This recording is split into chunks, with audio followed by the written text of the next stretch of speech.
Thank you. Thank you, Ilan, for the introduction, and thank you all for having me here, and the people who took the decision. I hope they won't regret it. My presentation would be very practical as opposed to the theoretical aspect that we've seen. And maybe one thing to understand is that, for me at least, these questions are questions that really influence our life as a business. So all these theoretical discussions about what the farmer needs and what's the way forward, these are all questions that we are dealing with on a daily basis. And this is, for us, many times, big decisions that really influence on the way we go forward.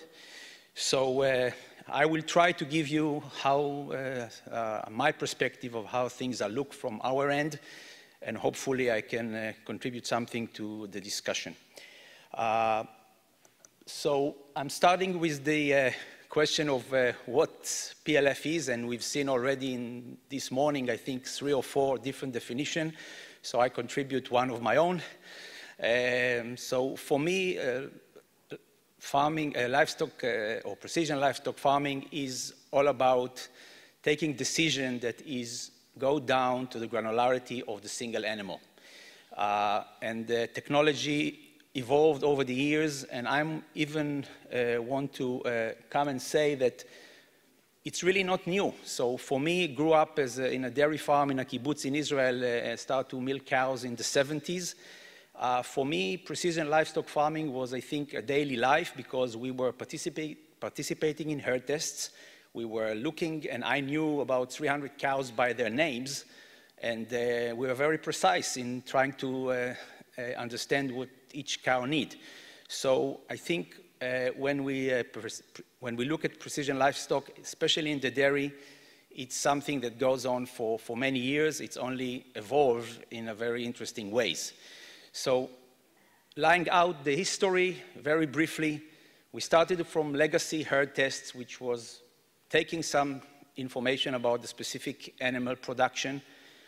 In the 80s, we started with electronic milk meters. Later on, we added on some online and offline milking analyzers and electronic monitoring devices. And recently, vision is coming into the picture. So again, very, very briefly, and people before me and Jeffrey here gave a very comprehensive overview, so I try to be very quick about that. In my presentation, given the time limit, I'm focusing on a specific part of it, is the monitoring devices that are attached to the cow. Not that I think that milk analyzer and other things are not important, and actually our companies actually have a great deal of contribution to that area, but choose to focus on something. I choose on what seems to be, for me, the one technology that has the strongest impact on what we do. And I will focus on dairy because this is where most of precision livestock farming is happening at the moment. We have a lot of promises going on to beef and pigs and other species, but I think the dairy is kind of leading, and that's why I choose that as a model for discussion. So touching briefly, and again, that was being discussed, I will try to not to overlap too much on what we said before, but technology is, of course, the key driver in what is possible. And the way we see it, and I'm coming from an organization who deal with devices that are attached to the cow for almost 20 years. We've seen that the technology is a huge driver. So we're moving from proprietary sensors. So if I'm going back 15 years ago, what we had to do is to invent something that is cheap enough to be mounted on a cow. If we would try to use an off-the-shelf technologies, it would come too short of what is possible to sell. And I remind you again, we are judging by the farmers, is it worth it or not?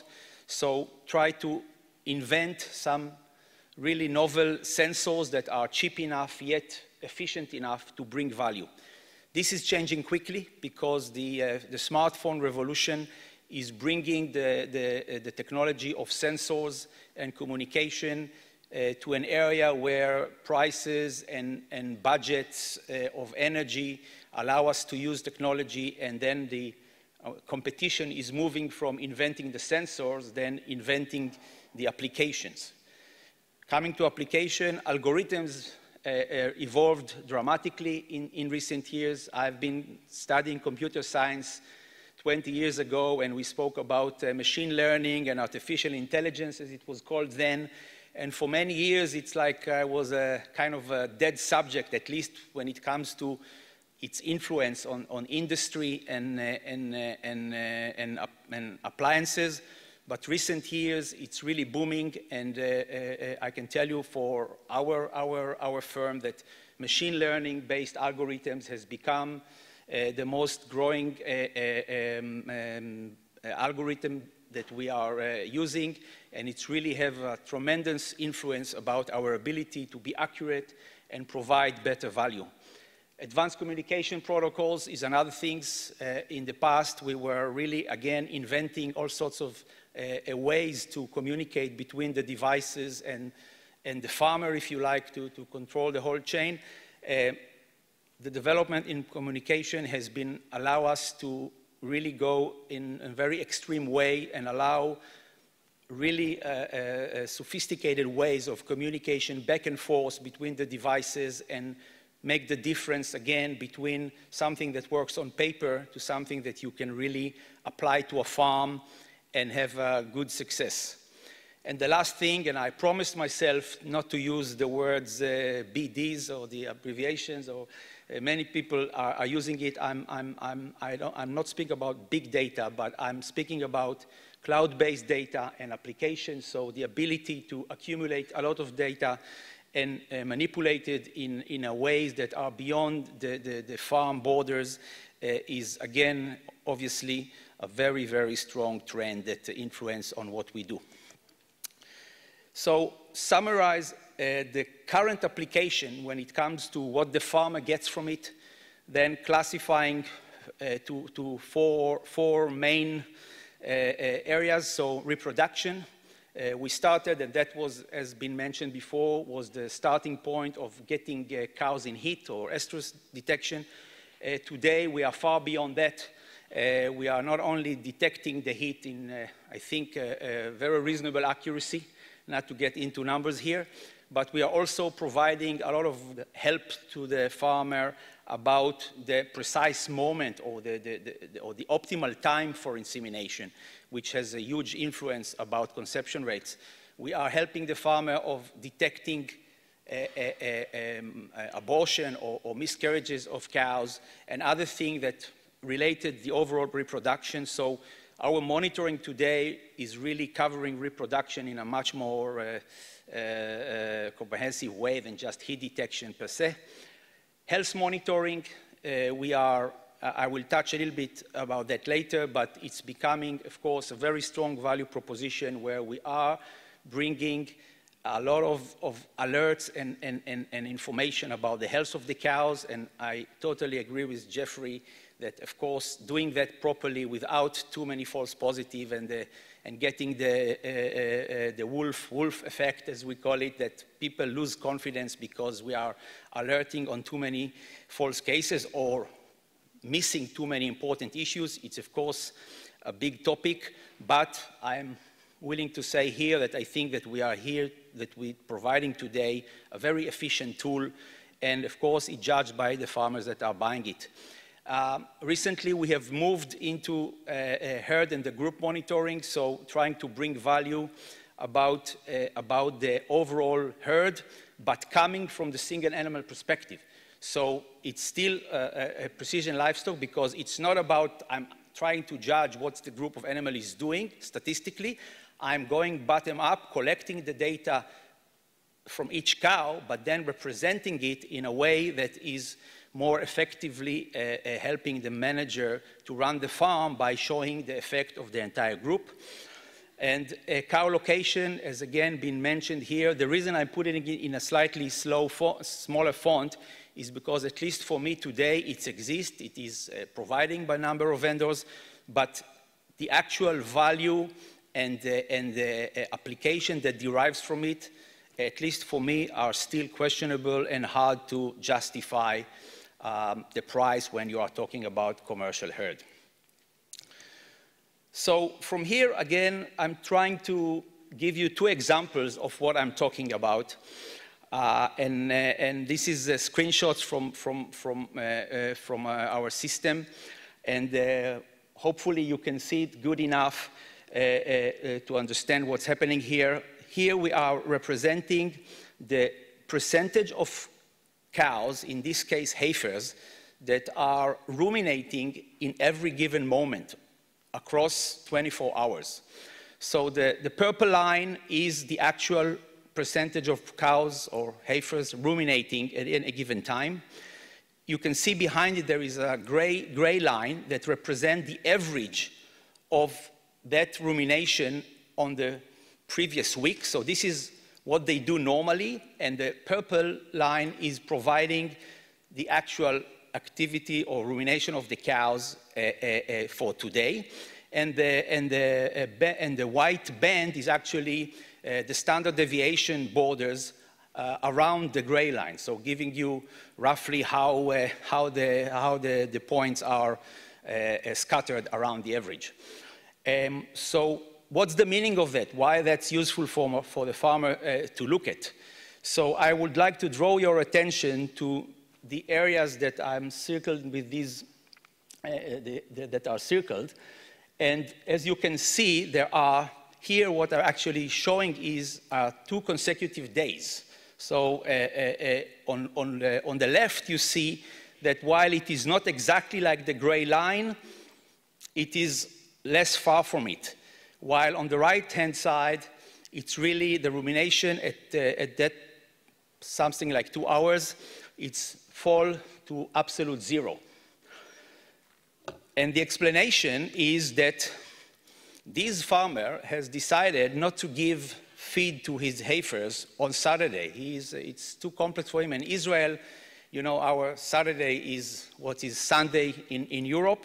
So on Saturday, he just doesn't feed these heifers. He gives them a little bit more feed on Friday, and he hopes that they carry on till Sunday without too much problems. So what you can see that on Sunday, on the right-hand side, when he eventually feed them again after almost 48 hours that was not been feeding, the heifers were so hungry that they were actually so much busy eating for a very long time, so none of them actually ruminating. So very long explanation, but what we are trying to show here is to give the farmer graphical tools that once you use to them become very intuitive. And we showing the farmer what is the consequences of his decision about his cows. Now, if that's good or bad for his heifers, if they can tolerate it or not, he will probably have an opinion. But the first thing is to show him, because I'm sure that he was not aware of that when he took the decision. Another example here is something that is very recently been added to the feature we are offering, and this is about heat stress. So what you can see in this somewhat elaborated chart as well, you can see here 3 different colors. So the purple is the percentage of cow ruminating of that specific group at every given moment. The green one is the eating. So how many cows are eating? We are measuring the behavior, and we can tell when cow is ruminating, when it's eating, and much more. And the red one is panting or heavy breathing. So we can actually today pinpoint and understand each cow to the level that we can say this cow is now heavily breathing or panting, which is, obviously she can be also having a fever, but when you look at the larger number, we translate it into a heat stress. And what we can help the farmer here is to manage his cooling regime. So what you can see here is that this is a farm on a summer day in Israel with very, very strong heat stress or heat influence on the cows. The weather is hot. This farmer has the strategy of using showers in his waiting yard, and he's doing that every time cows coming for milking. And he is adding one more visit to the waiting yards to add another shower in between milkings. So you can see, if you have good eyes, these cluster and fence icons on the bottom represent the time where the cow has been milked or been taken to shower. And what you can see very clearly, that every time they are coming to milking or having the shower, that the amount of cows that are panting is dramatically falling, and the percentage of cows that are starting to ruminate is sharply going up. So we can see the efficiency of this cooling strategy and can help the farmer to actually understand what he's doing. So people, as been mentioned before me, are spending today huge amount of energy, water, and management focus on trying to cool cows in hot weather, which become stronger and stronger, even in areas that in the past were suffering from it less. And by giving that tool, we can really help the farmer to understand how they're actually influence their cows, and by measuring directly the heat stress. And I even would like to say that this measurement of panting is superior to core temperature, in the sense that the cow is starting to pant and to suffer from heat stress before the core temperature is actually rising, and she's starting to recover from it before it's cooling down again. So I actually think that measuring directly the panting behavior is something that have a very strong value, and this is something that already available, and of course with the right cooling techniques and strategies can really influence performance of dairy farms. What's coming up? So obviously we are trying and we are investing a lot of effort in trying to bring the next big thing. Again, Jeffrey have touched many of those points. I try to be very brief, but speaking about being more specific about the illnesses. So we are not trying to replace the vet, but we are trying to eliminate the possibilities and to give some direction to the farmer or the vets on where to look at when we are identify some illnesses or a disorder. Feed efficiency, again, everybody understands that's a holy grail. If we can be able to provide accurate information on the specific animal level on the differences of feed efficiency, obviously it's huge, but it's also a very big task, but we, I think, hopefully can making some progress. Objective well-being and KPIs or metrics. So everybody speaks about that, but the actual reality is that we still don't have a real agreed or standardized KPIs that are acceptable by everybody. So obviously our technology or the technology of these devices can allow for objective measurement of the well-being and welfare of the animals, but how you take these measurements and you actually make something that is acceptable by processors, by consumers as the right KPIs, there is still work to be done, and we are working on that with a couple of research institutes around the world. Better attributes to support further the genomic revolution. So, I mean, obviously there's many people in this room that understand much better than me about genomics, but we obviously see that this very, very heated race and changes in the genetic development of animals require more data points and more attributes to be used. So this is something that we will continue to contribute. Social behavior is another point that is becoming important. So understanding how the cows or other animals are influenced by their peers, by their neighboring cows, what's happening when you are moving cow from one pen to another, what's happening in feed yards about bullying and what's the effect of that. So there is many things that you can learn from identifying or learning the behavior of the animals, and this is another thing that I think is going to be important. And of course, today we are an organization that is not only working on dairy, as some of you know. SCR today is part of Allflex, which is a global company that is dealing with almost any animal exist. So obviously, we believe that what has been done in dairy can be multiple to other verticals, as we call it, or breeds. So I think beef would be the next in line, and swine, and we definitely can provide value over there, although it's, again,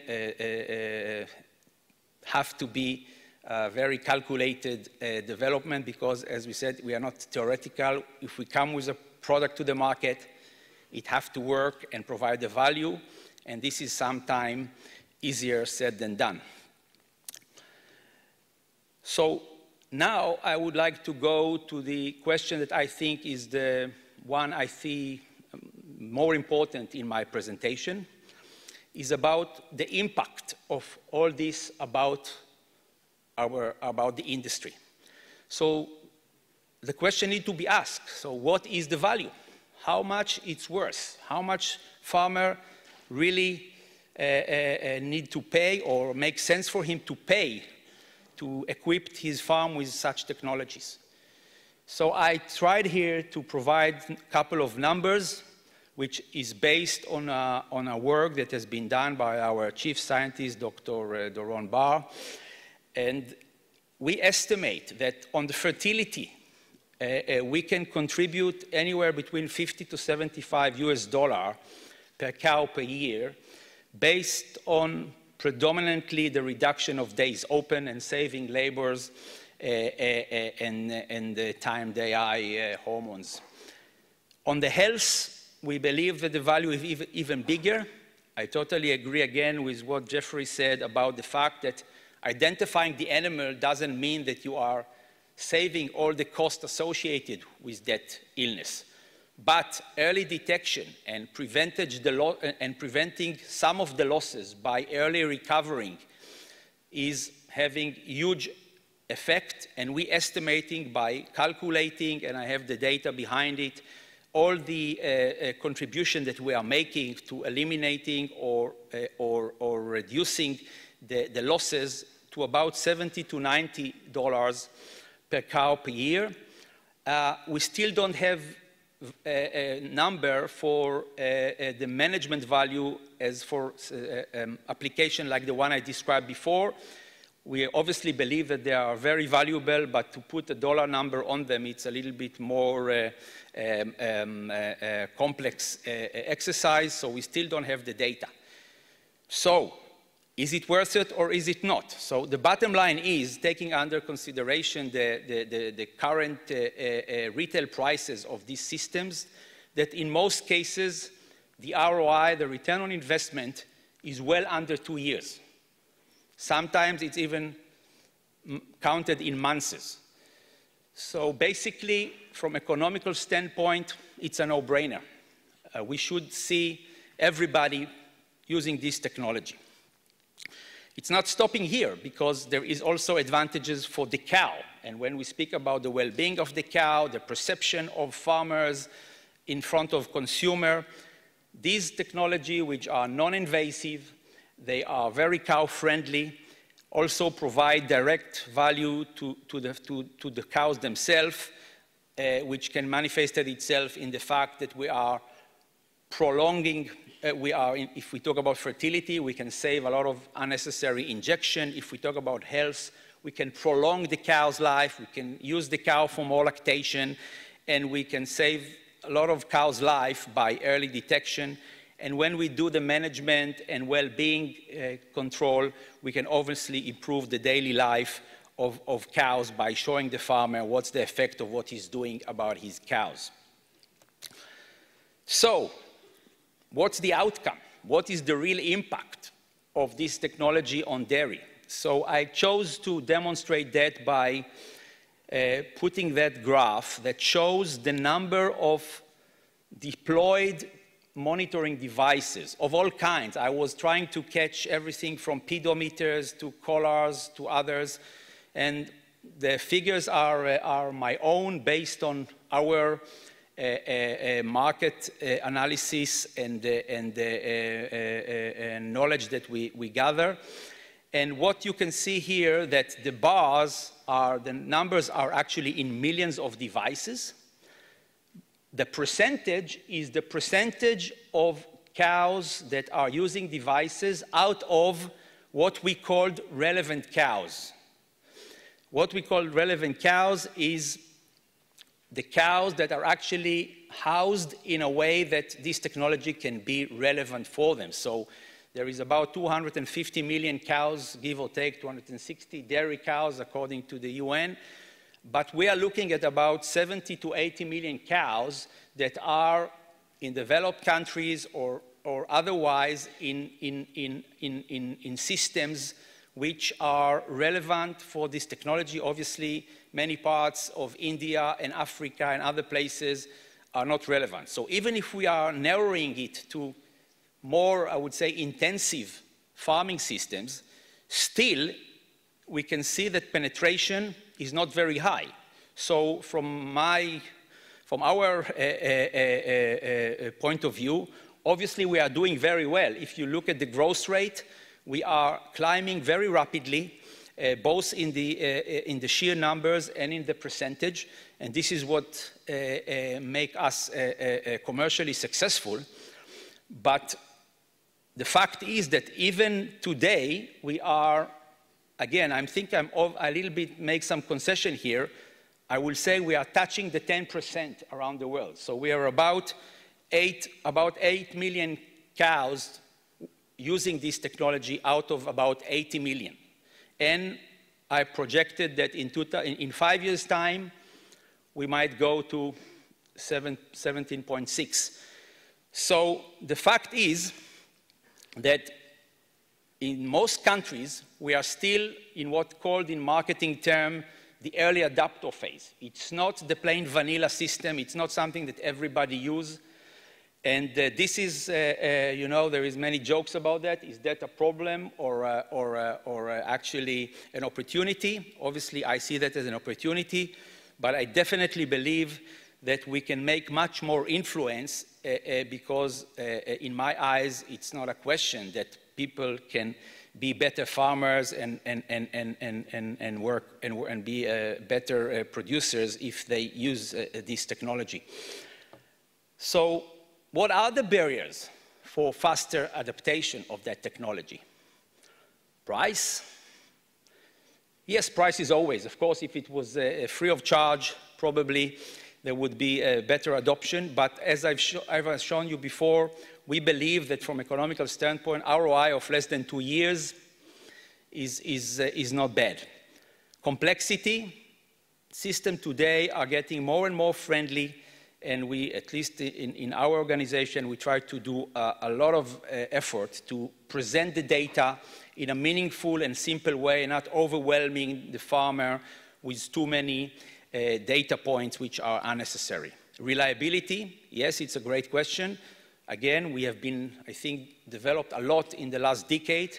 Today, the systems are reliable, and the ability to really deliver on the promises is really good.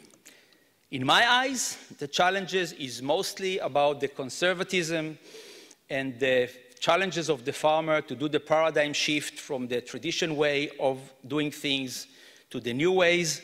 And this is something that you can have more than one opinion how to deal with. But for me, it's the #1 challenge that we are dealing with.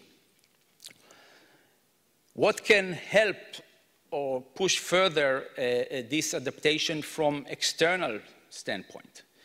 So obviously consolidation, as farms get larger, and we see it all over the world, and it's happening in a dramatic rate, the necessity of this technology is less and less questionable, because it's really difficult to run farms without getting this information. The commercial pressure and decrease of margins around the world is another very important driver.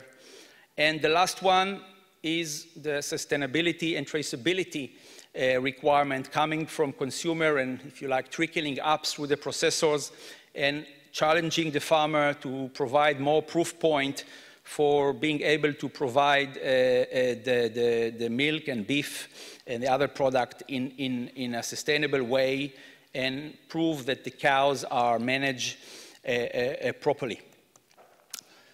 So what we are doing in trying to help that process to move on. So obviously we do a lot of marketing, try to increase awareness, and we are collaborating today with many other I would say, stakeholders in the supply chain other than the farmer themselves, processor, feeding organization, cooperatives, genetics companies, to really try and help in manifesting the value and also standardizing the communication between systems to make it all easier and affordable. Flexible system. So we are trying to create interfaces and infrastructure that are really flexible. So if you are having if you in south of Germany and you have 25 cows, you need a different system than someone in Arizona with 15,000 cows. So we are trying to make our system to using the same technology, but to be very, very flexible in the infrastructure and the cost.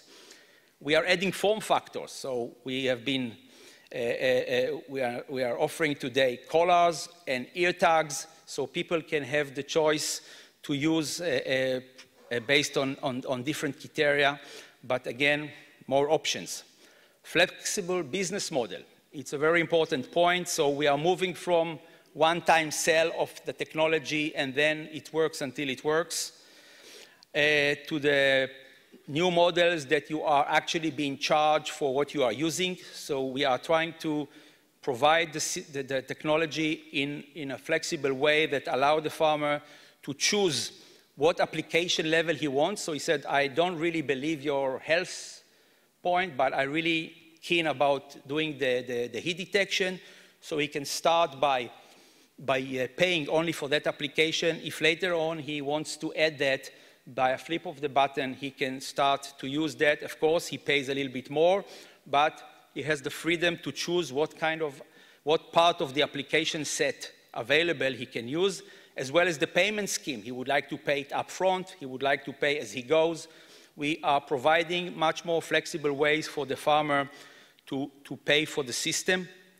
And the last point about reliability, it's about proactive support, being able to sell millions of tags around the world is become sometimes a very, very challenging logistic effort. So we are trying to build a very, very sophisticated system that are actually proactively look at what the technology is doing and identify problems in the farm before the farmer knows about it, so we can really react through all the chain from the vendor all the way to the dealer that is servicing the customer to be able to identify issues before they really become problematic and really disturbing the farmer.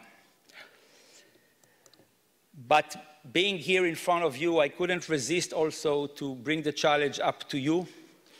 And I think that the academia and researcher can contribute a lot to this effort, as long as you believe, like me, that it's something that is worthwhile doing.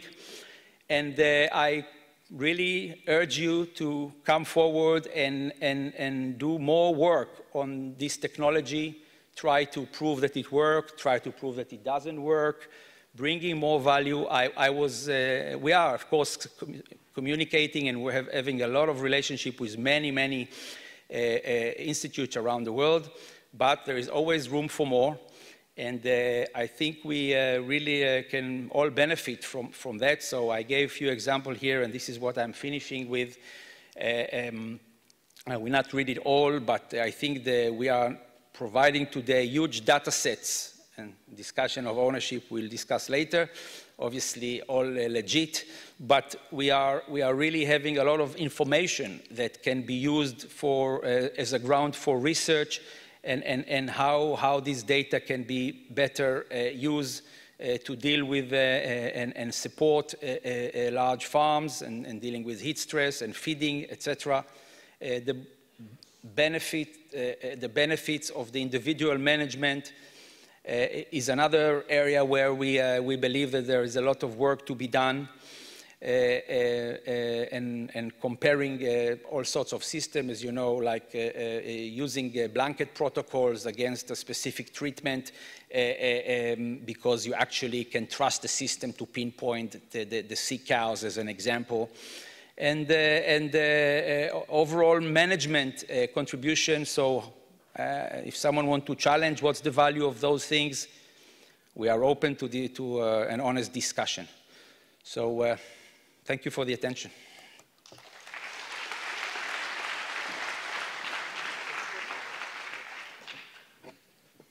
Thank you very much. There are some questions to Ori or also to the other speakers that are here? We need someone to break the ice. If no, I will start. SCR was recently acquired by a global player. Will it influence? Many of us are using a sensor from SCR. How it influence the industry? Okay. So first of all, I try to make this presentation as more, I would say, giving a more an objective view.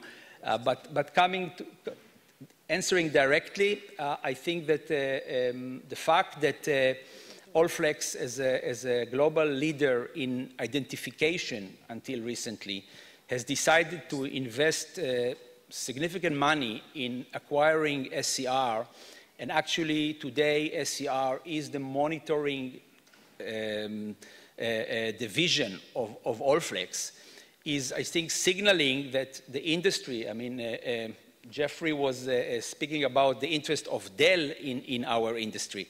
The big players are looking at this, and they are, I think, believers that this technology is not a gimmick, and it really has a value. And in that respect, I think that being part of Allflex is a huge contribution that allows us not only to go to different species in a much quicker way, also protecting a little bit, because until very recently, and again, Jeffrey showed here numerous vendors that are dealing with it, but 90% of them are actually startups and very small companies that has very, very small ability to deal with challenges. So I just give an example. In the last two years, there was everybody works about dairy has been suffered. So all the vendors that are selling to the dairy industry in 2015, 2016 had to go through some cutbacks. We didn't, because Allflex is less influenced by dairy, so we are continue to develop the next products. And in that respect, I think for us it's a great news. I think also for the industry. Are there some questions? Yes. Yes, up there. Isabelle Vessier from Eaap, France. It's more a comment to several speakers in this audience. Well, very often I've heard the word subjective and objective. And when it comes to behavioral measures or measures of welfare, traditional measures, they are called subjective. And then PLF techniques will provide an objective measure of well-being or behavior, which surprises me a lot when one knows that those PLF systems are calibrated according to those traditional measures of behavior welfare. It is very surprising to me that they are more objective. So I want to come back to what is objectivity. What is an objective measure and what is a subjective one? An objective measure is a measure that depends more on the object measures than on the subject that is measuring it. And it is the opposite for a subjective measure. So believe me, there are lots of objective measures of well-being and behavior, and you can check that by having a set of animals and a set of observers, and you look at if the variability that you measure depends more on the animal or on the observer. Thank you, Isabel. To whom the question has been addressed to? Everybody. To everybody. Okay, start with Raffaele. Raffaele, do you like to?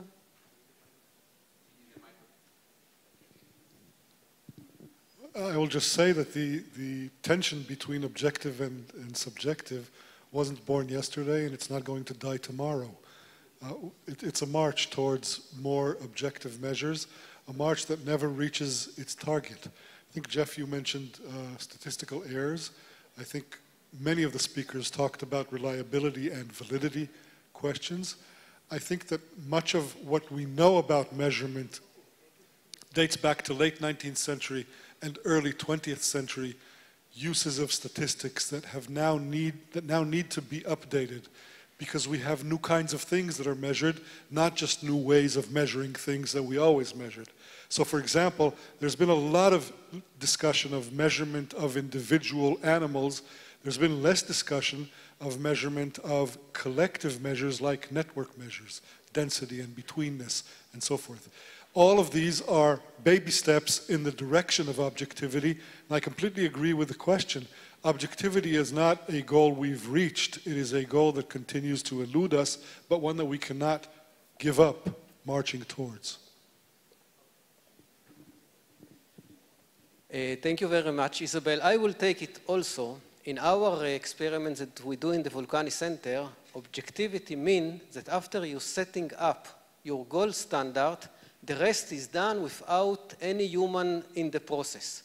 So everything is done according to the computer and to the algorithm and the camera. So after you set once your gold standard, the rest is done without any human involved. This is what we defined as objective in our research, but of course it's depending on everybody. Next one that ask, please. Yes, Chris. Please say who are you and from where you are. In the case of Isabel, I know from INRA, but Chris, please.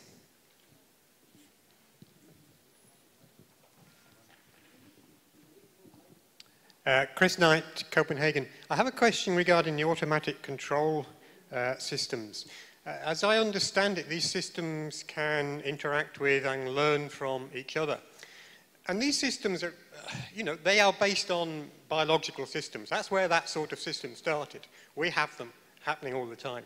So I'm just wondering, when are these systems going to start learning from the animals and learn to react to individual animals and to predict how an individual animal is going to respond? When we're talking about robots, they've got to be near that animal and they've got to keep themselves safe, if you like, and keep the animal safe.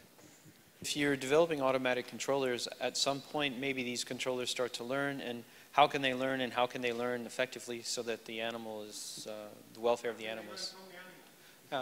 Well, there are sort of different levels, I suppose, of learning. One can think of adaptation as learning to some extent, where basically you have a controller and it tunes itself to sort of make a process more efficient or more reliable. Another type of learning is more the kind of wide open one when people think about artificial intelligence and so forth.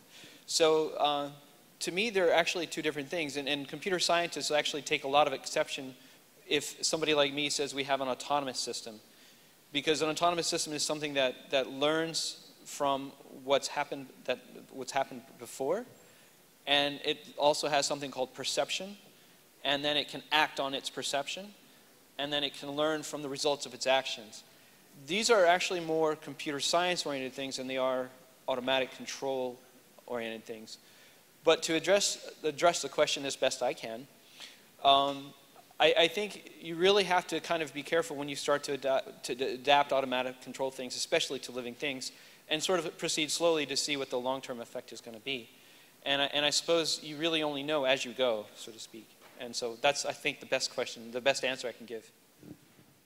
Thank you. I see there are more people who like to answer, so this specific question we will continue on session 21.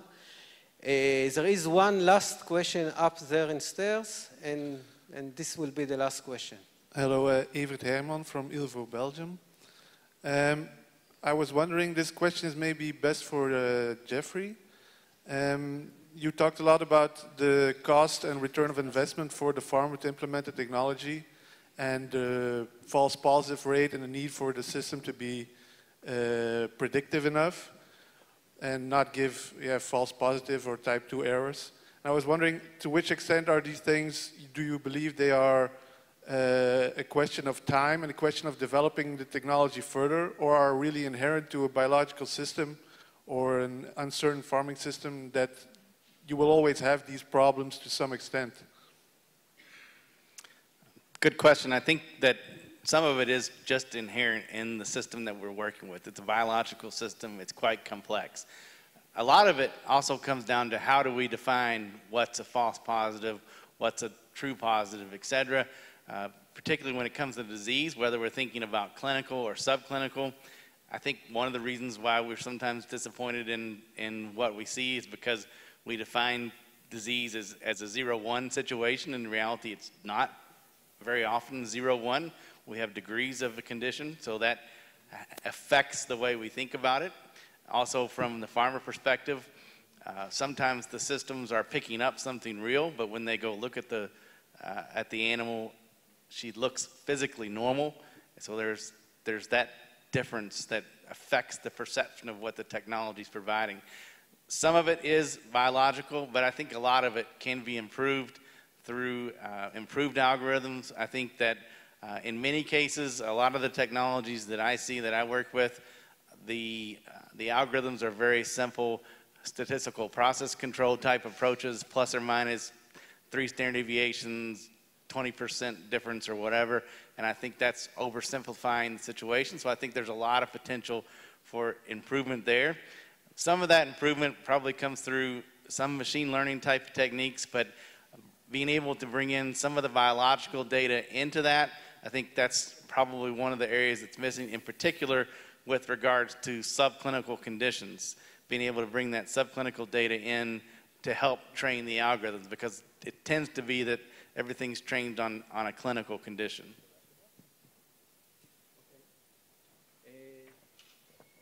Thank you very much. One remark I forgot. Regarding the cooling management, we have specific presentation tomorrow in the Cattle Commission and 37 about cooling management based on animal reaction. So if someone like to continue what Ori just mentioned, this will be in session 37 tomorrow. All the other other aspects of the PLF will continue in session 21. And now I would like to invite our president to continue the session.